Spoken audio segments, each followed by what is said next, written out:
제가 신학교 1학년 때는 1학년, 2학년 때는 맨날 그냥 밉고 싸우고 그러더라고요. 근데 3학년쯤 되니까 그런 미움이 다 인간으로 이해가 되고, 그러니까 이제 화장실에 있으면 발자국 소리도 누구 발자국 소리까지 다 알아요. 같이 이제 기숙사에 살다 보면은 3학년쯤 되면요 다 애들이 이쁜 거예요.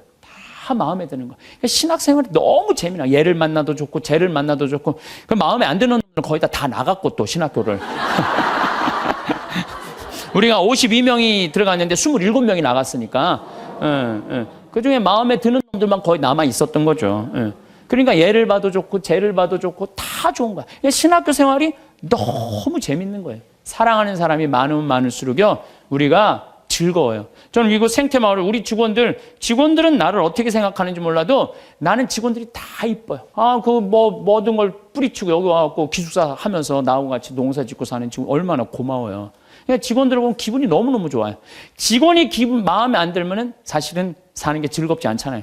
직원이 다 이뻐. 만나는 사람마다 다 좋고. 그러니 신나죠. 사는 게 즐거운 거죠. 일은 20년 동안 기다리고 있고. 은퇴하고 나면 또 요즘 커피숍 그거 생각을 많이 해요. 바리스타를 배워갖고 어떻게 해야 되겠다. 그러니까 일이 있으니까 죄를 안 짓고. 여러분들 그래서 마음 안에 창들이 있으면 다 없애세요. 미움 삐죽한 마음들이 있으면 그걸 다 용서를 해줄 때 사랑하는 사람이 옆에 있을 때 그것처럼 행복한 게 없는 거죠. 여러분들 이상우 씨가 그녀를 만나는 곳 100m 전이라는 노래 아시죠? 그녀를 만나는 곳 100m 전에서 가슴이 떨리며 그녀를 만나기 위해 구두도 새로 사고 옷도 깨끗이 차려입었지만 왠지 그녀를 만나기엔 자신의 모습이 못마땅하다는 노래 가사 내용이 있어요. 아시죠? 네, 그녀를 만나는 곳 100m 전. 우리는 신앙인이에요. 신앙이기 때문에 누구를 만나냐면 예수님을 만나요. 예수님을 잘 만나려면 내 마음 안에 미움이 없어야 돼. 내 마음 안에 분노가 없어야 돼. 내 마음 안에 욕심이 없어야 돼. 그래갖고 내가 옷도 차려입고 구두도 사고 꽃도 준비하는 그런 마음으로 예수님을 만날 때 여러분들은 행복할 수 있어요. 신앙, 기도 시간도 너무너무 즐겁고. 그래서 저는 용서의 삶이 참 중요해요. 여러분들 평화를 원하세요? 네. 평화를 원하면요 용서하셔야 돼요. 저는 예수님께서 계속 사랑해라, 용서해라, 사랑해라, 용서해라 그러다가 결정적으로 마지막에 평화를 주노라 그래요. 이게 언제 평화를 주느냐 하면은 예수님 침뱉음 다 당하고 십자가 못 박혀서 죽고 난 다음에 3일 만에 부활하세요. 3일 만에 부활했을 때 예수님이 제자들 처음 만나요. 3일 만에. 제자들은 어떤 상태? 스승 배신하고 다 도망간 상태 아니야. 다 도망가고 배신하고 스승은 죽었다고 생각했을 때 마음이 지극히 불안했어. 그 3년을 따라다니는 스승을 배신했단 말이야. 예수님이 3일 만에 부활하셔서 첫 인사가 니네들 왜 나 배신했어? 내가 죽었다 살아난다는 건 니네들 안 믿었어? 이렇게 얘기하지 않아요. 평화를 비노라. 평화를 주노라. 평화는요, 여러분들 언제 찾아오는 거냐면 그 모든 폭풍이 다 지나가고 누릴 수 있는 게 평화예요. 평화. 그래서 나는 여기 여러분들 지금 우리 평창 생태마을에 오셨지만은 제가 요즘 참 많은 평화를 많이 누려요. 저도 인생을 살면서 질곡, 폭풍, 별걸 다 겪었죠. 근데 요즘은요, 그 모든 걸 떠나서 이게 마음이 정말 평화로운 거예요. 그리고 여기 마당에 아침에 탁 이렇게 강 내려가는 걸 보고 앉아있으면요, 그렇게 행복해요. 예수님이 이 평화를 얘기하는구나. 그러니까 마음 안에, 저는 지금 마음 안에 미워하는 사람이 정말로 없어요. 예전에는 많았어요. 참. 예전에는 많았어요. 근데 그런 단계들이 다 어느 정도 지나고 난 다음에 내가 이제 평창에 들어와서 산 지 10년이 됐어, 10년. 그러니까 10년 동안 인연이 있었던 많은 사람들이 이제 떨어져 나가고 사연이 있었던 많은 사람들이 떨어져 산속에서 여기 한번 마음 먹고 올라오면 그러면 하루가 걸리잖아요. 그러니까 웬만한 사람들은 거의 못 와요. 그러니까 사람을 덜 만나고 또 좋은 사람들만 만나니까 평화로운 거예요. 예수님이 부활하고 난 다음에 내가 너희에게 평화를 비노라. 그게 바로 이거구나. 미움, 분노, 증오 다 떠나고 난 다음에 예수님이 마지막에 십자가에서 부활하고 성취한 게 뭐다? 평화다. 평화. 그러니까 여러분들 마음 안에 미움이 있으면요 평화를 누릴 수가 없어요. 마음 안에 분노가 있으면 평화를 누릴 수가 없어요. 그래서 용서해야 되는 거예요. 그래서 여러분들 우리 마음 안에 마음의 미움을 두들겨서 평화를 만들어내는 사랑으로 만들어야 돼. 그래서 사람을 보면서 막 사랑할 수 있는 그런 마음 여러분들 청하셔야 돼요. 제가 신부가 막 된 조원동 주교자 성당에서 휠체어를 찬 요한나 자매가 있어서 몸이 퉁퉁했는데 오늘도 휠체어 타고 오신 우리 형제님도 계시지만 휠체어를 탔어요. 근데 내가 그 자매 집에 가보니까 허름한 집에서 사는 거야. 휠체어를 타고 있는데, 그런데 더 기가 막힌 거는 그 휠체어를 탄 요한나 자매가 뇌성마비로 움직이지도 못하는 병자 셋을 모시고 사는 거야. 자기도 휠체어를 타고 다니는데 뇌성마비 환자 3명을 모시고 사는 거예요. 화장실도 겨우 다니는 그들에게 내가 왜 이렇게 힘든 일을 하냐고 물었더니 자기는 무슨 일이라도 할 수 있고 움직일 수도 있지만 누워있는 뇌성마비 환자들은 움직이지도 못하니까 움직이지 못하는 우리가 당연히 돌봐야 된다면서 그 아름다운 생활을 하더라고요. 우리들은 말로만 회개한다고 용서해달라고 하는 건 의미가 없어요. 세례자 요한이 행동으로 회개하지 않고 세례만 받으려는 바리사이와 사두가이 사람들한테 이렇게 이야기하죠. 독사의 자식들아, 다가오는 진노를 피하라고 누가 너에게 일러주더냐? 회개에 합당한 열매를 맺어라. 죄를 뉘우친다면요, 우리가 회개에 합당한 보석의 생활을 해야 되는 거예요. 공을 쌓아야 된다는 거죠. 행실로 드러나야 된다는 거. 사랑하고 나누는 삶. 특별히 우리 교우들은 세상에 살다 보면 참 미운 일이 많아요. 자식, 남편, 형제, 친척, 미워할 놈들이 너무 많아요. 참. 그래서 저는 교우들한테 생활의 단순함이 참 필요한 것 같아요. 생활이 좀 단순해. 너무 많은 일을 하다 보면요, 이게 죄를 많이 져요. 생활이 단순한 게 참 필요해요. 저는 내가 아주 영적으로 아주 좋아하는 선배 신부님이 계세요. 근데 이게 굉장히 오래전 얘기, 한 10년도 더 된 일인데, 이제 수원 빈센트 병원에서 뭐 만날 일이 있어갖고, 그러다 제가 무슨 일을 하느냐 좀 늦게 나갔어요. 근데 이제 내가 이제 그분 30분 약속을 어긴 거죠.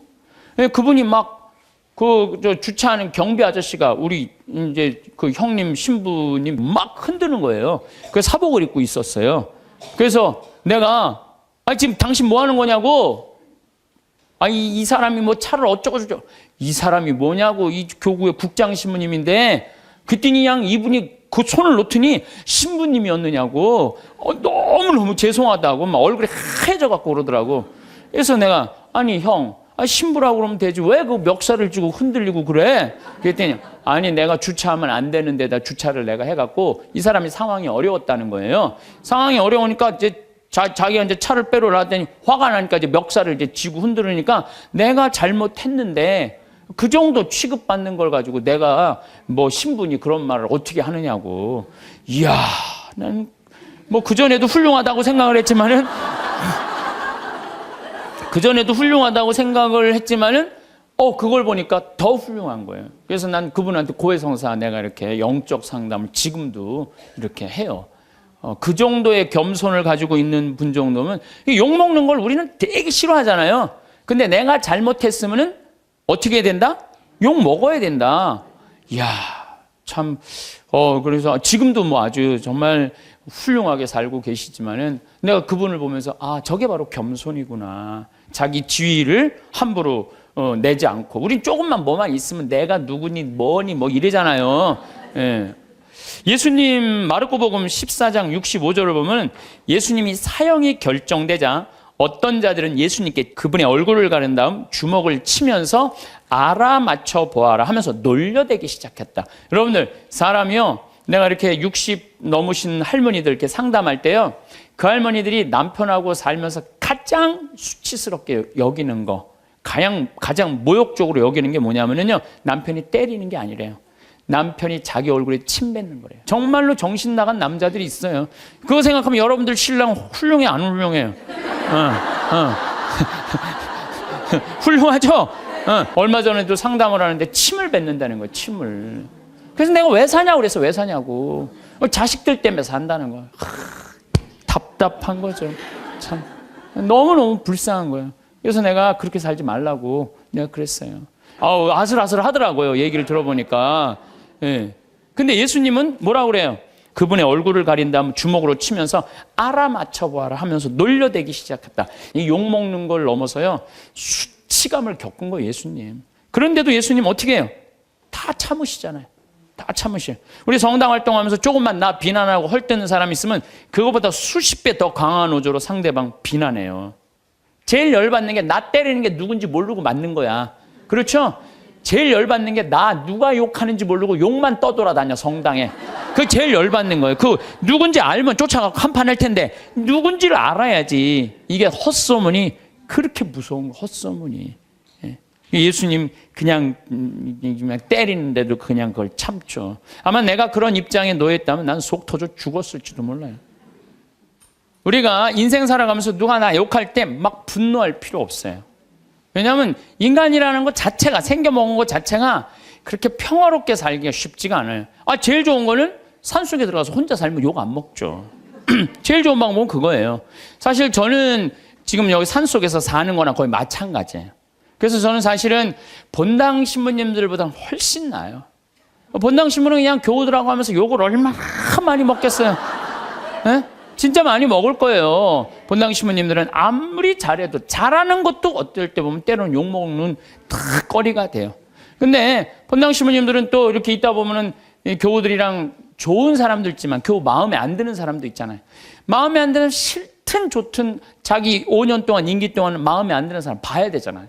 얼마나 또 괴로운 일이에요. 근데 나는 여러분들이 아무리 마음에 안 들어도 여러분들 오늘 왔다가 오늘 가.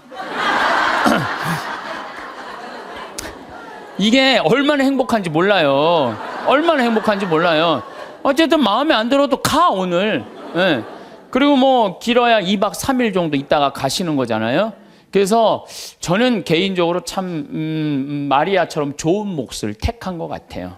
예.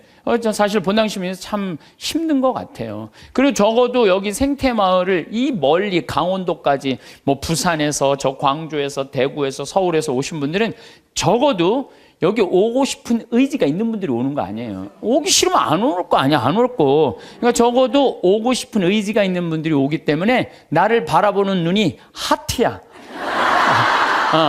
하트야. 그러니까 나는 행복한 거죠. 근데 인간이 살면서 욕 안 먹을 수가 없어요. 욕하면 또 예수님 생각 안 할 수가 없어요. 욕 제일 많이 먹은 분이 예수님이에요, 예수님. 예수님 참 욕 많이 드셨어요. 그 예수님은 모두에게 사랑받았을 거라고 생각하면 여러분들 오해입니다. 수많은 사람이 예수님에게 돌을 집어 던지려고 했어요. 또 마귀랑 친구라고 비난까지 했어요. 근데 예수님은 마귀와 베엘제불의 힘을 빌려갖고 마귀 쫓아낸다고 그러잖아요. 예수님은 하늘나라 선포하시면서 모두에게 환영받지는 않으셨어요. 여러분들 여기 계신 분들 가운데 내가 봉사활동 하는데 이 욕을 먹어가면서까지 봉사활동 해야 하나?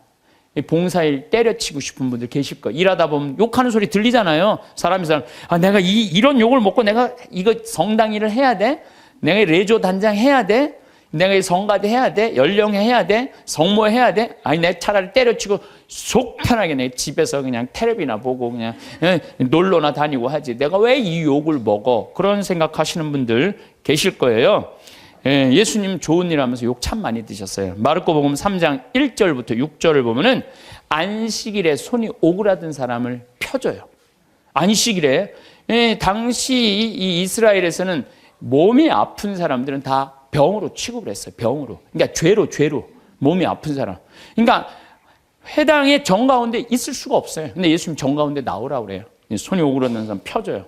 얼마나 좋은 일을 하신 거예요. 안식일이도 뭐든 손 오그라드는 사람 펴준 거 얼마나 좋은 일을 한 거예요. 그런데 사람들은 예수님의 이 얘기를 듣고 바리사이들은 나가서 곧바로 헤로데 당원들과 더불어 예수님을 어떻게 없앨까 모의를 하였다. 예수님 착한 일하고도 칭찬받지 않고 제거의 대상이 돼요. 착한 일하고도 욕먹고 심지어 죽이려고 덤비는 사람들도 있었죠. 성당 다니면서 정말 남 미워한 적도 없고 불쌍한 사람, 어려운 사람 도와주면서 성당 일만 했는데 욕먹으면 기분 나쁘죠. 마음 안에 뭐가 있냐면 분노가 일어나고 미움이 일어나요. 내가 정말 착하게 살았는데 나 욕하는 사람이 있으면 아무리 착한 사람이라도 뭐가 일어나요? 분노가 일어나죠. 여러분들 자식 때문에 속상한 적 많아요, 적어요? 자식 때문에 속상한 적 많죠? 내가 지난번에 이 잠비아에 이제 그 자카란다 농장 꾸민다고 설계사 두 분하고 그 포크레인 사장님을 보냈어요. 근데 그 포크레인 사장님이 내가 혼배해 준 사람이야. 근데 나하고 동갑인데 45에 결혼을 했어요. 45에 37살짜리 예쁜 섹시하고. 근데 내가 혼배를 해주면서 제일 걱정인 게 신랑도 나이가 너무 많고 신부도 나이가 너무 많은 거예요. 그래서 혼배를 해주면서 내가 그랬어요. 제발 애들 셋 낳는 게 내가 소원이다. 내가 그냥 혼배를 해주면서 간절하게 기도를 했어요. 근데 딸을 둘을 낳아갖고 온 거예요, 벌써. 그 이제 잠비아 갔다가 이제 보고하러 온다고 이제 부인하고 이제 딸 둘을 데리고 왔어요. 내가 맛있는 거 사준다고 읍내 나갖고 이제 막 그 이제 뭐 그 저 설계사들하고 이렇게 그것도 이제 맛있게 먹는데 애들이 아빠를 너무너무 좋아하는 거, 아빠를. 너무너무 이제 아빠한테 두 명이 매달려갖고 떨어지지 않아. 1살, 3살짜리라는데 그냥 막 떨어지진 않더라고. 부럽더라고요. 근데 문제는 뭐냐면 나한테 그러는 거예요. 그 정사장이 나한테 그러는, 아우, 신부님, 얘네들이 나를 그냥 이렇게 매달려갖고 내가 그냥 저 신부님 맛있는 거 먹지도 못하고 내가 이렇게 힘들다고. 그래서 내가 한마디 했어요. 누가 나 달라고 그랬어? 아니, 걔들이 나 달라고 그런 적 있어? 지들이 좋아갖고 늙어갖고 결혼해갖고 나 둘씩이나 낳고. 그 지들이 좋아갖고 낳았으면 책임을 져야지. 얘네들 때문에 힘들다는 게 말이랑 돼? 여러분들도 마찬가지. 여러분들 자식들 중에 나 달라고 그런 자식 있어요, 여러분들? 나 엄마 밑에서 태어나고 싶어 그러고 나 달라는 자식 있었어요, 없었어요? 없었죠? 다 여러분들이 좋아서 난 거야. 걔네들은 태어날 의지가 없었던 애들이에요, 원래는. 여러분들이 난 거예요, 여러분들이. 그러면 누가 책임져야 돼? 여러분들이 책임져야 돼요. 이것도 똑같아. 우리가 언제 세상에 태어나게 해달라고 그런 적 있어요, 예수님한테? 당신이 좋아갖고 세상 만들어 놓고 우리 창조해 놨잖아요. 창조해 놨는데 인간들이 너무 많은 죄를 짓는 거야. 선택할 수 있죠. 죄를 선택할 수도 있고 선을 선택할 수도 있고 옳음을 선택할 수도 있고 그름을 선택할 수 있는 것을 하느님이 자유를 주셨는데 우리 인간이 옳음을 선택하거나 선을 선택하는 게 아니라 악을 자꾸 선택하니까 당신이 만들어 놨으니 당신이 책임지러 온 거예요. 책임지러 와갖고 어떻게 해? 땄으니까 어떻게 해? 참아야지. 그냥 크다 아다 안 되니까 당신이 책임진다고 십자가에 올라와서 죽은 거 아니에요. 우리 책임진다고. 난 그 아버지 마음, 그 부모의 마음을 예수님 십자가에 오죽했으면 저기 올라갔을까. 우리를 얼마나 사랑했으면. 그러니까 예수님 견디셨다는 거죠. 예수님을 믿는다는 건요, 예수님처럼 사는 거예요. 적어도 예수님 흉내 낼 줄은 알아야 돼. 14장을 보면 다음 날에도, 이건 전날이야. 금요일, 그러니까 목요일 날 전날 붙잡혀갖고 그냥 매 맞고 그래. 금요일 날 아침에도 모욕을 당하셔. 군중들이, 그전에는 시종가고 종들이 예수님 모욕했는데 다음 날 아침에는 군중들이 이렇게 모욕을 해. 유다인들의 임금님 만세 하며 인사하기 시작했다. 또 갈대로 그분의 머리를 때리고 또 침을 또 뱉는. 예수님 침 참 많이 받으신 분이에요. 무릎을 꿇고 예수님께 절하였다. 조롱하는 거죠. 그렇게 예수님을 조롱하고 나서 자주색 옷을 벗기고 그분의 겉옷을 입혔다. 그리고 예수님을 십자가의 못 박으로 끌고 나갔다. 분명 이 군중 가운데는 예수님 일주일 전에 예루살렘에 입성할 때 빨마가지를 흔들고 호산나 호산나 주님의 이름으로 오시니 찬미 받으소서 이렇게 환영한 사람도 분명히 있었을 것 그 안에. 근데 일주일 만에 배신한 거예요. 일주일 만에. 그러니까 여러분들 인생 살면서요, 나 욕하고 누구 배신하잖아요. 그 모든 누구도 이해하지 못할 때 성당에 가서 예수님만 쳐다보세요. 예수님만 보면 예수님 입장하고 내 입장하고 어쩜 이렇게 똑같으냐. 동병상련. 어쩜 이렇게 똑같을까? 그러면은요, 예수님의 그 깊은 성심을, 깊은 마음을 이해하실 수 있습니다. 근데 문제는 우리가 살아가면서 사람한테 너무 의지하다 보면 이런 수치한 모욕, 배신을 겪을 수 있어요. 그러니까 사람은요, 물론 사람을 사랑하지만 사람만 온전히 믿으면요, 우리 인간이 실수해요. 우린 누굴 믿어야 돼? 예수님을 믿어야 돼. 예수님한테 마음을 많이 빼앗기는 사람들은요, 욕 조금 먹는다고 분노하지 않아요. 근데 사람한테 온전히 모든 걸 투신하는 사람은요, 이게 사람들한테 배신을 당하면요, 주체할 수가 없는 거예요. 누구도 다 배신해도 배신하지 않을 분이 한 분 계시잖아요. 예수님. 예수님 생각만 하면 우리가 이겨낼 수 있다는 거죠. 나는 이렇게 미움의 원인이라도 제공하지만 예수님은 무슨 미움의 원인을 제공하셨겠어요?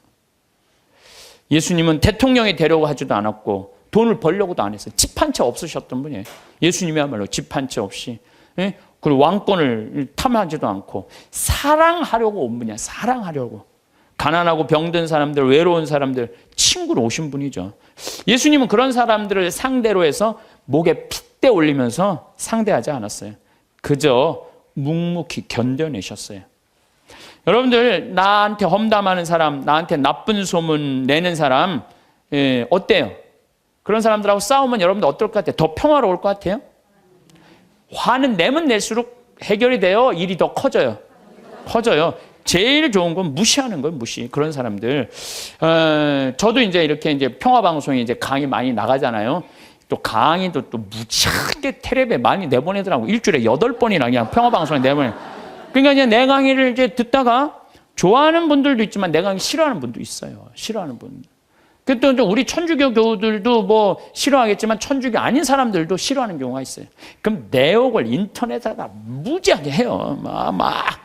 그래갖고 이제 쫙 읽어보면, 야, 정말 욕 대단하게 한다.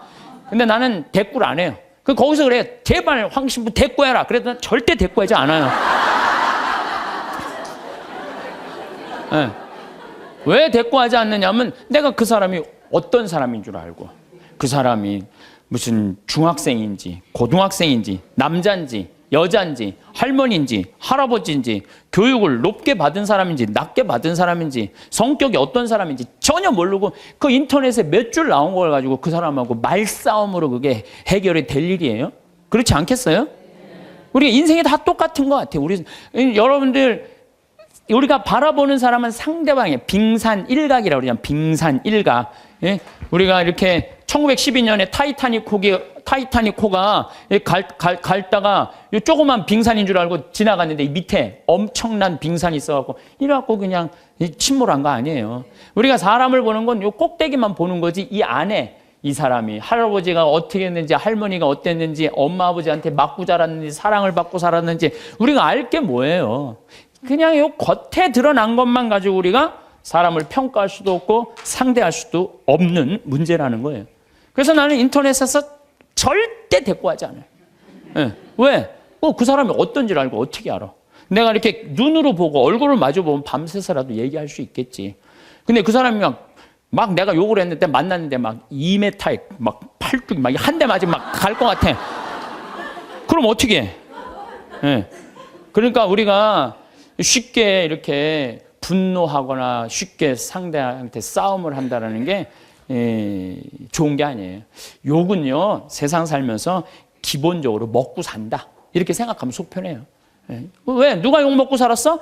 예수님이 욕 먹고 살았으니까. 예수님이 모욕을 당했으니까 우리도 인생 살면서 조금 모욕당하는 거, 욕 먹는 거, 그 어느 정도. 그거를 이겨내려고 그럴 때 인생이 고통스러운 거예요. 저도 이렇게 살아오면서 그런 나쁜 거는 그냥 무시하고 시간이 지나면 다 없어져요. 시간이 지나면. 5년, 10년이 지나보면 다 없어져요. 그러니까 여러분들 그런 거.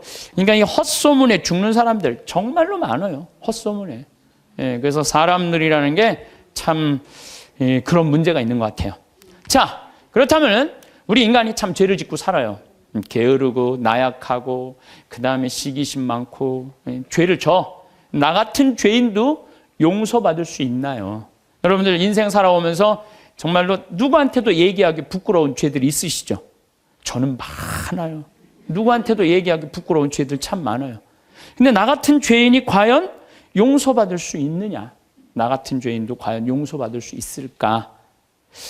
저는 예수님이 요한복음 8장에 보면 간음한 여인 얘기가 나요. 그거를 읽으면요 굉장히 위로가 많이 돼요. 이 여자가 현장에서 잡혔어요. 그 다음에 당시 이스라엘 사람들은 어떻게 했느냐면은 다 여자들은 다 가리고 눈만 내놨어. 눈만 내놨어. 그러니까 어떻게 생겼는지 뭐 눈만 보고도 이 여자 무지하게 예뻤던 여자예요. 그것만 보고도. 그러니까 이 온몸을 다 가려요. 지금도 이스라엘 사람들이 눈만 이렇게 내놓고 다녀요. 눈만. 저 동네 사람 왕래도 없는데 이 여자가 붙잡힌 거예요. 그러니까 예수님은 단호하셨어요. 만약에 너희들이 이 음흉한 생각으로 여자를 쳐다보면 누나를 빼라고 그랬어요. 나는 참 그 성서가 너무 괴로워요. 난 그 성서에 의하면 내 누나는 한 6,000개는 빼야 돼. 6,000개. 내 누나는 6,000개는 빼야 돼요. 이 누나 하나도 안 남았을 거야 지금. 아무리 갈아 껴도 계속 빼야 돼. 계속. 도시에 나가면요 대단해요. 도시에 나가면은 요즘 또 여자들이 쫙 얼마나 예뻐요. 옷을 얼마나 입고 다녀요. 이야, 그럼 그냥 눈알 그냥 빼야 돼. 눈알. 아마 여기 계신 분들도 눈알 남아있을 사람 별로 없을 것 같은데. 예수님 그렇게 단호하셨어요. 그런데 여자가 현장에서 붙잡혔어요. 네. 예수님, 당신 가늠하면 눈알 빼라고 그러지 않았느냐. 또 한편으로는 모든 사람을 용서하라고 그러지 않았느냐. 둘 중에 뭘 선택할 것이냐. 예수님이 이 여자 편을 들면은 상당히 이상해지는 거예요. 근데 2000년 전에 그래갖고 너희 중에 죄 없는 사람 먼저 이 여자를 돌로 쳐라. 난 이 여자 입장 이해한다 이거예요. 이야, 이거 대단한 일이에요. 이거 보통 용기 아니면 이거 제정신 가지고는 이거 못해요. 보통 용기 가지 않으면은. 근데 예수님은 그 여인을 감쌌던 거예요. 그 여인을. 하나 둘 떠나가니까 예수님이 너 죄를 묻던 사람이 다 어디 갔느냐? 주님, 하나도 없습니다. 다 떠났습니다. 근데 그 다음 말이 더 기가 막혀요. 그들이 네 죄를 묻지 않았다면 나도 네 죄를 묻지 않겠다. 그러니까 여기 계신 분들, 예수님은요 우리를 그만큼 사랑하시는, 우리 나약한 인간, 쓰러질 수밖에 없는 인간, 부족한 인간임을 인정하시는 거예요. 그러니까 충분히 우리 인간을 인정하고 이해하고 계신 분이 예수님인 거죠. 그러니까 그 예수님한테, 여러분들은 그 예수님을 사랑하면요 막 가슴이 막 설레고 막 기쁘고 끝도 한도 없는 사랑을 갖고 십자가에 그냥 올라가서 그냥 우리들을 위해서 돌아가시지를 않나. 대단하잖아요. 그러니까 혹시 여기 계신 분들, 나 같은 죄인도 용서받을 수 있나? 용서받을 수 있어요. 진심으로 주님께 용서 청하면. 그리고 삶이 변해야죠. 사람은요 근데 저는 요즘 우리나라 문화에 조금 안타까운 게 뭐냐면은 한 번 잘못하면 다시는 회복할 수가 없어. 우리나라 사회가 그래요. 한 번 잘못하면. 근데 교회는, 주님은요 한 번 잘못해도 다시 용서 청하면은요 기회를 주세요. 너무너무 좋죠. 여러분들 성당 잘 나온 거예요. 성당 잘 나온 거예요. 근데 더 기가 막힌 거는 요한복음 4장에 사마리아 여인 얘기. 사마리아 여인, 예수님이 이제 이 유다에서 예루살렘에서 성전을 막 둘러엎어요. 성전을 둘러엎고 막 채찍으로 막 후드려 까요. 그러니까 사람들이 예수님을 죽이려고 그래요. 그러니까 그 한바탕 하고 이제 갈릴레아, 예수님 본 활동 무대인 갈릴레아로 가려고 그러는데, 갈릴레아로 가는데 예루살렘에서 갈릴레아로 올라가면은 여기 사마리아 동네가 있어요. 사마리아. 시카르라는 동네가 있어요. 시카르. 근데 유대인들은요 사마리아 동네를 들어가지 않았어요. 사마리아 동네 들어가면은요 더럽다고. 그래서 이렇게 갈릴레아 요르단강으로 올라가든지 바닷가로 올라가요. 근데 예수님은 돌아가기 귀찮았나 봐요. 그냥 가로질러 그냥 가요. 가로질러. 그러니까 가다가 시카르라는 동네에 가고 정오쯤 목이 마르셨어요. 그래갖고 이제 우물에 딱 앉아 계셨어요. 근데 우물이라는 공간은 누구의 공간이에요? 남자들의 공간이에요? 여자들의 공간이에요? 여자들의 공간이에요. 그 우물가에는 남자들이 가는 게 아니에요. 근데 이 남자인 예수님 우물가에 다, 남자하고 여자는 정부는 다 어디서 나냐? 우물가에서 다 나는 거예요. 정부 우물가. 갑돌이하고 갑순이도 우물가에서 뭐 이렇게 해갖고 엄마 이러지 마세요. 이러다가 다 정부 난 거 아니에요. 예? 그러니까 남자가 하여튼 우물가 간다. 이거 별로 좋은 게 아니에요. 근데 우물가에 앉아 계신 거야. 그 자체가 별로. 사마리아에다가 시카르라는 동네 남자가 우물가에 앉아, 이거 아주 장면이 안 좋은 거예요. 근데 정오에 여자 하나가 물동이를 잃고 물을 탁 뚫어 나와요. 이 여자도 문제가 많은 여자예요. 왜 문제가, 요 장면 하나만으로도 문제가 많아. 왜? 이 사마리아라는 게 굉장히 더워요. 덥기 때문에 낮에 물 뚫어 나오는 여자는 없어요. 물은 언제 뚫어 오냐면 새벽이나 밤중에 뚫어 나와요. 새벽이나 밤중에. 근데 이 여자는 새벽에 뚫어 나올 수가 없는 여자야. 밤중에도 뚫어 나올 수 없는 여자야. 아무도 안 나오는 정오에 나올 수밖에 없는 여자예요. 문제가 많은 여자죠. 문제가 많은 여자예요. 그래갖고 이제 물을 딱 뚫어놨는데, 이게 또 남자고 여자가 이제 우물가에서 만난 거잖아요. 근데 예수님 먼저 말을 걸어요. 나한테 물 좀 한 잔 줄래? 희약가시를 거는 거야, 나한테. 나한테 물 좀 한 잔 줄래? 그러니까 이 여자가 당장에 뭐라 그래요? 당신은 유대인이고 나는 사마리아 여자인데 어떻게 나한테 말을 거느냐? 그렇게 얘기를 해요. 너무 황당한 거죠. 그랬더니 예수님이 뭐라 그러냐면, 네가 내가 누군 줄 알면 네가 나한테 물 달라고 그랬을 거다. 아니 당신 뭐 두레박도 없는데 어떻게 물이 있느냐? 네가 알지 못하는 내 마르지 않은 샘이 있다. 그걸 좀 저한테 줘라. 이렇게 얘기를 해요. 그러니까 예수님이 그럼 남편 좀 데리고 와라. 그랬더니 난 남편이 없다고 여자 딱 잡아 떼는 거예요. 그랬더니 예수님이 뭐라고 그러냐? 그래, 너는 5 남자하고 살았는데 그것도 네 남편이 실질적으로 아니고 지금 사는 그 남자도 네 남편은 아니지. 이 여자 깜짝 놀라는 거죠. 자기가 5 남자하고 살았던 걸 아니까. 거기다가 이제 예수님이 계속 말을 하는 거예요. 그 성서를 보면은요, 예수님이 이렇게 사람하고 이렇게 길게 말하지 않아요. 근데 하여튼 이 요한복음 4장 오늘 집에 가서 한번 읽어보세요. 얼마나 긴지. 그러니까 이 여자를 붙잡고 무지하게 오랫동안 수다를 떨고 계신 거 지금. 쉽게 말하면 무지하게 수다를 오래 떨고 계신 거야. 그러더니 이제 앞으로는 예루살렘에서 예배하거나 그리짐산, 야곱의 우물 그리짐산에서 예배하는 그런 시대는 끝났다. 이제 정말로 마음으로 예배하는 하나님은 어디나 계시고 막 구원에 대해서도 얘기하고 예배에 대해서도 얘기를 하네. 그러니까 이 여자가 동네로 가요. 동네로 가갖고 우리가 찾던 구세주를 뵀다. 내가. 그래갖고 이 여자 사람들을 데리고 와요. 데리고 오면서 사람들이 예수님하고 얘기를 하다가 이 여자 마리아는 우리 눈으로 직접 봐서 이분이 구세주임을 우리가 확인했다. 이렇게 얘기를 해요. 다시 말해서 신약 성서에서 첫 여제자가 누구냐면 바로 이 사마리아 여자예요. 첫 여제자가. 파견한 거 아니에요. 동네 갖고 사람들 데리고 온 거 아니에요. 근데 여러분들 생각을 해봐. 이 여자가 5 남자하고 살았던 여자야. 그러니까 이혼을 5번 한 거예요. 6번째 이 남자하고 사는 여자예요. 이 여자 이뻤겠어, 안 이뻤겠어요? 여러분 5번 정도 결혼할 정도면요 이뻐야 돼요. 이뻐야 돼. 그렇잖아요. 굉장히 예뻤을 거예요. 근데 여러분들 성당에서 이 생각을 해봐요. 신부님, 우리 성당에서 6번째 남자하고 살던 여자가 성당을 나왔어. 그것만 해도 여러분들 대단한 이슈가 될 것 같아요, 안 될 것 같아요? 대단하죠. 6번째 남자하고 사는, 이혼을 5번 하고 6번째 사는 여자가 나왔는데 신부님 미사 끝나고 그 여자를 붙잡고 얘기하기 시작하는 거야. 그것도 성당을 어떻게 운영할 것인가. 그 여자 의견을 물어보는 거예요. 성당을 어떻게 운영하면 좋으냐. 한참 얘기하더니 그러지 말고 그냥 네가 성모회장 해라. 그래갖고 성모회장으로 임명을 했어. 근데 예수님은요 그게 중요하지 않으셨나 봐요. 그러니까 우리가 생각하는 죄하고 예수님이 생각하는 사랑하고 너무너무 이게 차원이 다른 거예요. 차원이. 여기 계신 분들 지금 한 5 남자하고 이렇게 이혼했다, 결혼했다, 이혼했다 이런 분들 혹시 계세요? 없으시죠? 나는 이것도 굉장히 위험한 반이는데 인생 살면서요 정말 잘못 만나는 남자 있을 수 있어요. 잘 안 맞는 남자. 그래서 이혼할 수도 전 있다고 생각을 해요. 우리가 이혼한 사람 성당 못 나오게 하자. 아니에요. 저는 그렇게 생각하죠. 이혼할 수 있어요. 사목적 배려로 그들도 빨리 구제해줘야 돼요. 어떤 방법으로든. 그래서 하나님 앞에서 정말 신앙생활 할 수 있도록 해줘야 돼요. 예수님은 5번째 산 여자하고도 하늘나라 얘기를 했는데 여기서 구원의 대상에서 제외될 사람이 몇 명이나 될 것 같아요? 다 구원받을 수 있는 거 다. 그래서 저는 이렇게 이 요한복음 4장을 묵상하면서 우리 예수님께서 우리 인간을 얼마나 사랑하는지 그 깊이를 헤아릴 수가 없어. 너무나 많은 사랑을 갖고 계신 분이야. 그러니까 여기 계신 분들 중에 나 같은 사람이 과연 성당 일을 할 수 있을까? 나 같은 사람이 과연 주님의 일을 할 수 있을까? 내가 이런 위선자가 아닐까? 아니에요.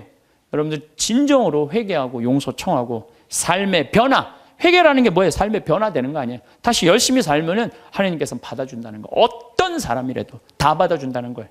근데 우리는요, 죄 속에 갇혀서 이러지도 못하고 저러지도 못하는 사람들이 참 많아요. 나는 죄인이야.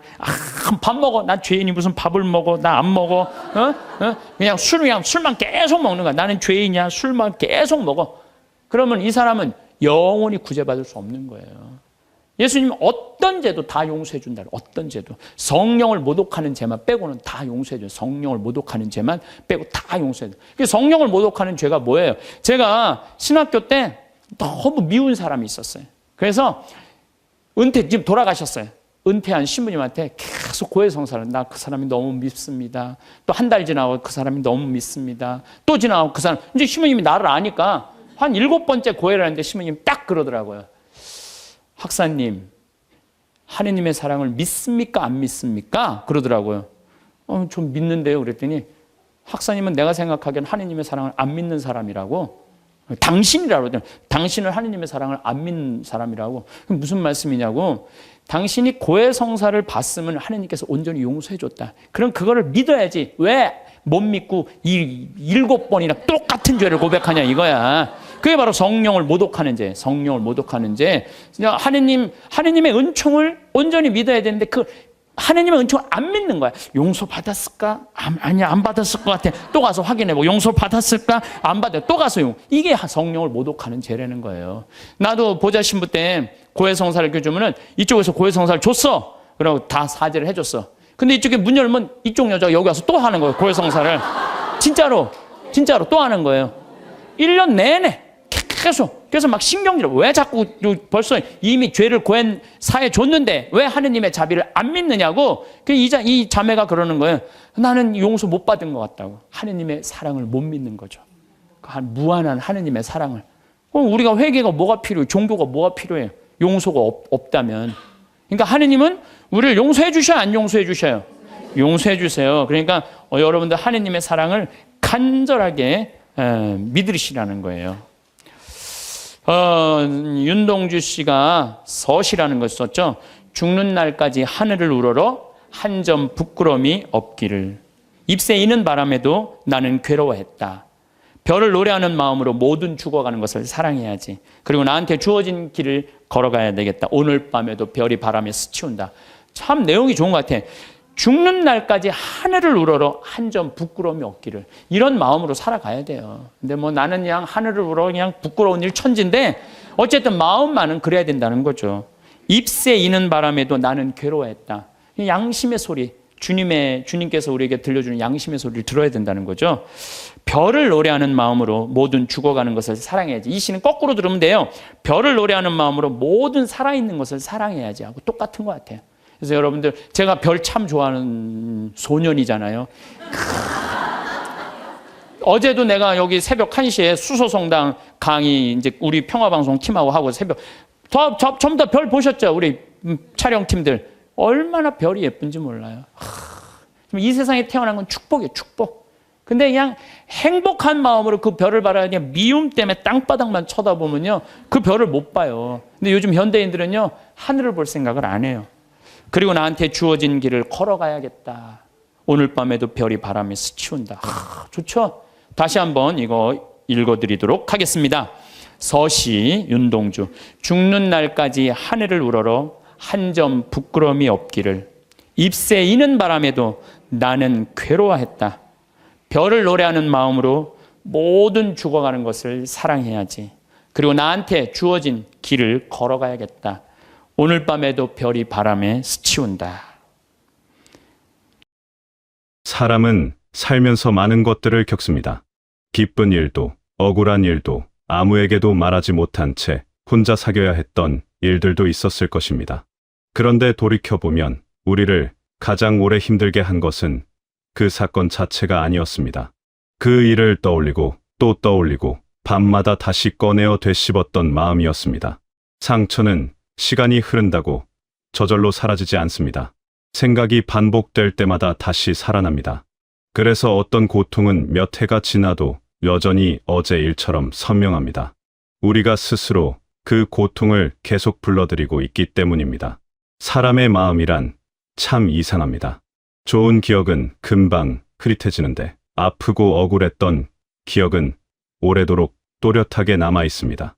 잠자리에 들기 전 아무 이유 없이 오래전 일이 떠오르는 경험을 해보셨을 것입니다.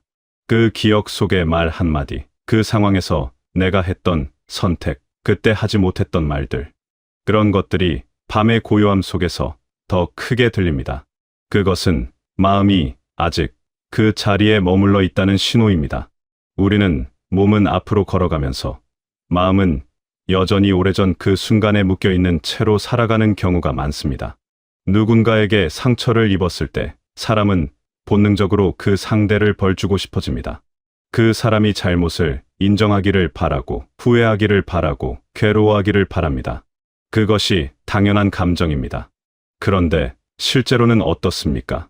상대는 아무렇지 않게 지내는데 미워하는 마음을 붙들고 있는 쪽은 매일 밤 그 생각에 잠을 이루지 못합니다. 분노는 내가 키우는 것인데 정작 타오르는 것은 내 아닙니다.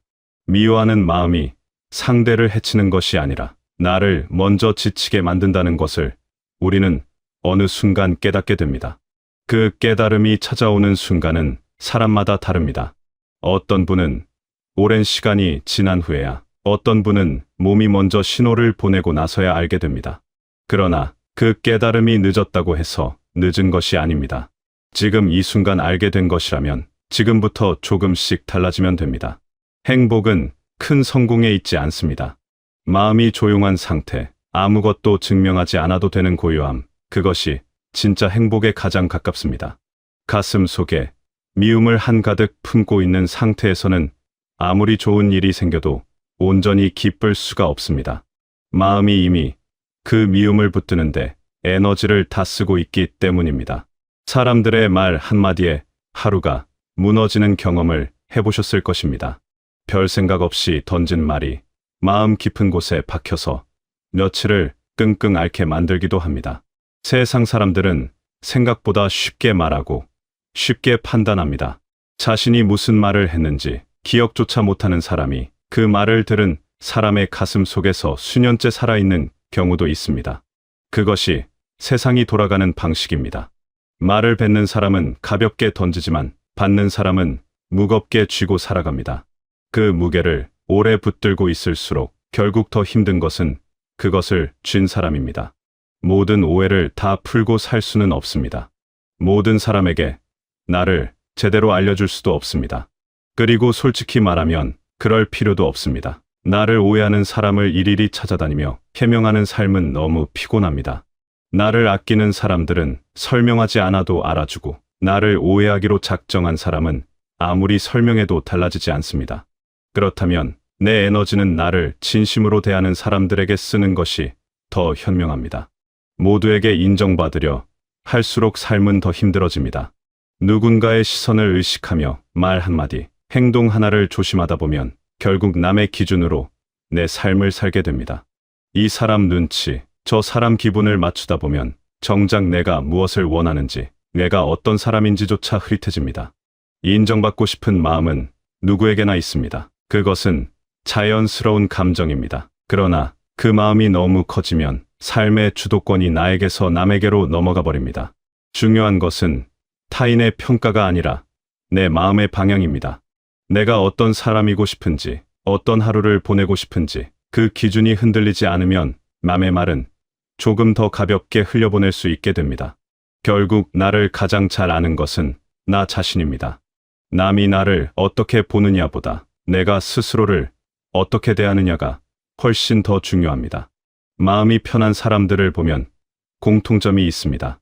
그들은 기억력이 없는 것이 아닙니다. 다 알고 다 느끼면서도 내려놓는 속도가 빠릅니다. 사소한 말에도 며칠씩 붙잡혀 있는 것이 섬세함이나 깊이가 있는 사람의 특성이 아닙니다. 오히려 그것은 마음의 여유가 줄어든 상태입니다. 예민하게 반응하는 것이 나쁜 것은 아닙니다. 그러나 그 예민함이 나를 오래도록 소진시킨다면 그것은 돌아볼 필요가 있습니다. 굳이 다 설명하지 않아도 됩니다. 모든 상황에서 내 입장을 밝히고 내가 옳다는 것을 증명하려 하지 않아도 됩니다. 어떤 상황은 그냥 지나가도록 두는 것이 더 현명합니다. 싸워서 이기는 것보다 내 평온을 지키는 것이 더 중요할 때가 있습니다. 논리로 이겼지만 마음이 상했다면 그 싸움은 진 것일 수 있습니다. 이긴 것 같은데 왠지 허탈하고 지친 느낌이 드는 다툼이 있습니다. 그럴 때는 처음부터 그냥 흘려보냈더라면 어땠을까 하는 생각이 듭니다. 나이가 들수록 더 필요해지는 것은 더 많은 논리가 아니라 더 넉넉한 마음의 여유입니다. 내가 옳고 그름을 따지기보다 이 관계와 이 순간이 나에게 얼마나 소중한지를 먼저 생각하는 것이 마음을 훨씬 가볍게 합니다. 사람의 진짜 모습은 잘 풀릴 때가 아니라 힘들 때 드러납니다. 여유가 있을 때의 친절은 누구나 할 수 있습니다. 음식이 넉넉할 때 나누는 것은 어렵지 않습니다. 그러나 내 것도 부족한 상황에서 지치고 억울하고 아무도 알아주지 않는 상황에서 나오는 말투와 태도, 그것이 그 사람의 진짜 무게입니다. 억울한 상황에서도 함부로 말하지 않는 사람, 실수했을 때 남 탓을 하지 않는 사람, 자신을 드러내기보다 조용히 책임지는 사람. 그런 사람 곁에 있으면 왠지 모르게 마음이 편안해집니다. 이유를 설명하기 어렵지만 신뢰가 생깁니다. 그 신뢰는 오랜 시간에 걸쳐 쌓인 것입니다. 화려한 말이나 멋진 포장이 아니라 힘든 순간마다 흔들리지 않고 자기 자리를 지킨 사람에게서 오는 신뢰입니다. 사람은 능력보다 태도로 오래 기억됩니다. 화려한 성과는 잊혀도 힘든 순간에 보여준 품위는 오래 남습니다. 그리고 그 품위는 만들어지는 것이 아니라 평소에 자신을 어떻게 대하느냐에서 자연스럽게 배어 나오는 것입니다. 살다 보면 아무리 노력해도 아무리 발버둥 쳐도 바로 해결되지 않는 시기가 찾아옵니다. 잘못한 것도 없는데 일이 꼬이고 나아지려 해도 벽에 부딪히는 느낌이 드는 시간. 누구에게나 그런 시기는 반드시 있습니다. 그 시간이 찾아왔을 때 나만 이런 것인가 하는 생각이 들기도 합니다. 다른 사람들은 다 잘 살아가는 것 같은데 나만 제자리에 멈춰 있는 것 같은 느낌. 그러나 그것은 착각입니다. 누구나 겉으로 보이지 않는 자기만의 힘든 시간을 안고 살아갑니다. 그 안에서 마음까지 조급해지면 더 힘들어집니다. 빨리 벗어나야 한다는 조급함이 오히려 지금 이 순간을 더 고통스럽게 만들기도 합니다. 어떤 일들은 시간이 지나야만 비로소 이해됩니다. 당시에는 왜 이런 일이 생겼는지 알 수 없었는데 한참 뒤에야 그것이 어떤 의미였는지 보이는 경우가 있습니다. 그 시간이 나를 부수려 한 것이 아니라 나를 단단하게 만들고 있었다는 것을 나중에야 알게 됩니다. 견딘다는 것은 아무것도 하지 않는 것이 아닙니다. 무너지지 않으려는 힘, 포기하지 않으려는 마음, 그것이 견디는 것입니다. 이 인생은 얼마나 빨리 달렸느냐보다 끝까지 걸어갔느냐가 더 중요합니다. 넘어지고 쉬어가도 괜찮습니다. 다시 일어나 걷는다면 그것으로 충분합니다. 완벽한 사람은 없습니다. 겉으로는 아무렇지 않아 보이는 사람도 속에는 다 부족함과 후회를 안고 살아갑니다. 누구나 말하지 못한 실수가 있고 돌아보면 부끄러운 순간이 있고 다시 하고 싶은 선택들이 있습니다. 우리는 타인의 실수에는 놀랍도록 엄격하고 자신의 실수에는 오래도록 괴로워합니다. 한 번 넘어진 것으로 자신 전체를 부정하기 시작하면 그 이후로는 더 이상 일어서려 하지 않게 됩니다. 그 실수가 나라는 사람 전부가 아닌데 그 한 가지로 스스로를 규정해버리는 것입니다. 부족한 모습까지 스스로 받아들여야 마음이 조금씩 편해집니다. 내 안의 부족함을 외면하거나 부정할 때 오히려 그것이 더 크게 느껴집니다. 있는 그대로 바라보고 그것 역시 나의 일부라고 받아들이는 순간 마음이 조금 가벼워집니다. 완벽해지려는 삶보다 실수도 하고 흔들리기도 하면서 그래도 다시 일어서는 삶이 훨씬 더 인간다운 삶입니다. 사람은 완벽해서 사랑받는 것이 아닙니다. 있는 그대로의 모습으로 그 부족함까지 포함해서 사람과 사람이 연결되는 것입니다. 완벽한 사람보다 진실한 사람 곁에 더 오래 머물고 싶어지는 것이 사람의 마음입니다. 가장 힘든 용서는 남을 용서하는 것이 아닙니다. 자기 자신을 용서하는 일입니다. 과거의 선택 때문에 오래도록 스스로를 미워하는 분들이 계십니다. 그때 왜 그런 선택을 했을까? 그때 조금만 달랐다면 어땠을까? 그 생각이 현재를 끝없이 잠식합니다. 그 선택을 했던 당시의 나는 그때의 상황에서 할 수 있는 최선을 다했을 것입니다. 그때의 내가 가진 정보와 감정과 상황 속에서 그것이 최선이었을 것입니다. 지금의 눈으로 그때를 바라보며 후회하는 것은 공평하지 않습니다. 그때의 나는 지금의 내가 아니었으니까요. 죄책감은 반성에서 끝나야 합니다. 그런데 어느 순간 반성이 아니라 삶 전체를 물들이는 고통이 되어버리는 경우가 있습니다. 그 죄책감이 무언가를 더 나아지게 만들지 않는다면 그것은 반성이 아니라 자기 자신에 대한 폭력입니다. 이미 끝난 일입니다. 그 일로부터 무언가를 배웠다면 그것으로 충분합니다. 그리고 배우지 못했더라도 그것 역시 그때의 나에게는 어쩔 수 없는 일이었을 수 있습니다. 다시 살아갈 자격은 특별히 훌륭한 사람들만 갖는 것이 아닙니다. 실수하고 후회하고 부족한 사람도 다시 시작할 수 있고 다시 앞으로 걸어갈 수 있습니다. 스스로에게 그 기회를 허락하는 것, 그것이 자기 자신을 용서하는 첫걸음입니다. 사람은 비난을 받을 때 바뀌지 않습니다. 이해를 받을 때 바뀝니다. 상처를 많이 받은 사람일수록 더 날카로워지는 것은 약해서가 아닙니다. 그만큼 오래 혼자 버텨왔다는 뜻입니다. 더 이상 상처받지 않으려는 방어막이 날카로움의 형태로 나타나는 것입니다. 그런 사람에게 필요한 것은 더 많은 지적이 아니라 따뜻한 말 한마디입니다. 누군가 건네준 작은 공감이 그 사람의 인생을 버티게 만든 힘이 된 경우가 얼마나 많습니까? 함부로 판단하지 않는 태도, 이 사람에게도 사정이 있겠구나 하는 마음. 그 여유 하나가 관계를 다르게 만듭니다. 우리는 모두 어느 순간 누군가의 따뜻한 말 한마디가 절실했던 때가 있었을 것입니다. 아무도 알아주지 않는 것 같던 그 순간, 누군가가 그냥 옆에 있어 주었던 것만으로도 버틸 수 있었던 적이 있었을 것입니다. 그것이 사람이 사람에게 줄 수 있는 가장 큰 힘입니다. 거창한 해결책이 아니어도 됩니다. 그냥 들어주는 것, 판단하지 않는 것, 그것만으로도 충분할 때가 많습니다. 세상에 필요한 것은 더 많은 비난이 아니라 더 많은 이해입니다. 그 이해가 쌓이면 세상은 조금씩 더 살만해집니다. 그리고 그 이해는 멀리서 오는 것이 아니라 지금 내 곁에 있는 사람을 조금 더 따뜻하게 바라보는 것에서 시작됩니다. 결국 행복은 멀리 있지 않습니다. 마음 편히 잠드는 하루, 미워하는 사람이 줄어드는 것, 비교하는 마음이 잠잠해지는 순간, 그런 것들이 모여 행복이 됩니다. 거창한 성공보다 평온한 하루가 더 귀하게 느껴지는 때가 옵니다. 많이 가져서 행복한 것이 아니라 마음이 덜 흔들릴 때 행복에 가까워집니다. 비교를 멈출 때 비로소 지금 이 순간이 보입니다. 지금 내 곁에 있는 것들, 지금 내 몸이 느끼는 것들, 지금 이 조용한 시간. 우리는 종종 지금보다 더 나은 무언가를 꿈꾸며 천재를 흘려보냅니다. 더 가져야 하고, 더 이루어야 하고, 더 인정받아야 한다는 생각 속에서 지금 이 순간의 소중함을 놓칩니다. 그러나 나중에 돌아보면 가장 그리운 것은 화려한 순간이 아니라 평범하고 조용했던 그날들인 경우가 많습니다.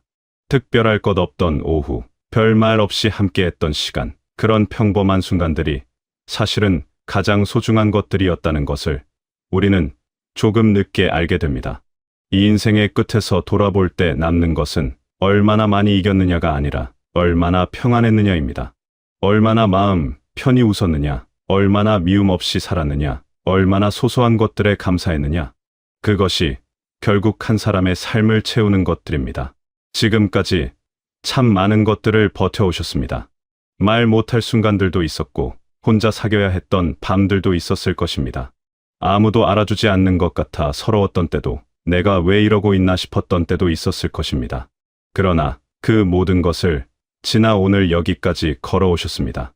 그것만으로도 충분히 대단하고 충분히 값진 일입니다.